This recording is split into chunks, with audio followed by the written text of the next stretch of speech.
Dragon fruit, যা পিটিয়া নামেও পরিচিত, এতে ভিটামিন, খনিজ পদার্থ ও অ্যান্টিঅক্সিডেন্টে ভরপুর একটি ফল। গাছ থেকে একটা ড্রাগন পেড়ে এনেছি ড্রাগন মিল্ক পুডিং বানানোর জন্য।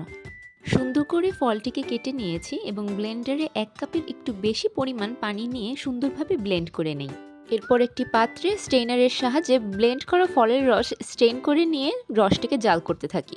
এরপর মিশ্রণটিতে 1 চা চামচ চিনি ও সামান্য লবণ মিশিয়ে মিশ্রণটিকে জাল করতে থাকি যতক্ষণ পর্যন্ত না রংটি গাঢ় বর্ণ ধারণ করছে।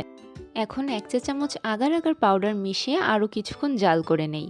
ড্রাগন মিল্ক পুডিংয়ের প্রথম লেয়ারটি তৈরি হয়ে গেছে। এবার একটি পাত্রে মিশ্রণটিকে ঢেলে নিই এবং লেয়ারটি সেট করার জন্য ঠান্ডা করতে রাখি। পরবর্তী লেয়ারের জন্য 300 ml দুধের সাথে 2 চা চামচ গুঁড়ো দুধ ও 1 চামচ চিনি মিশিয়ে ভালোভাবে মিশ্রণটিকে জাল করে নেই। আমি যেহেতু চিনি কম খাই, তাই এই পুডিংয়ে খুবই সামান্য পরিমাণ চিনি ব্যবহার করেছি। অন্য একটু দুধ উঠিয়ে নিয়ে আগার আগার মিশিয়ে মিশ্রণটি সম্পূর্ণ দুধে ঢেলে দিয়ে আরও কিছুক্ষণ জাল করলে আমাদের পুডিংয়ের দ্বিতীয় লেয়ারটি তৈরি।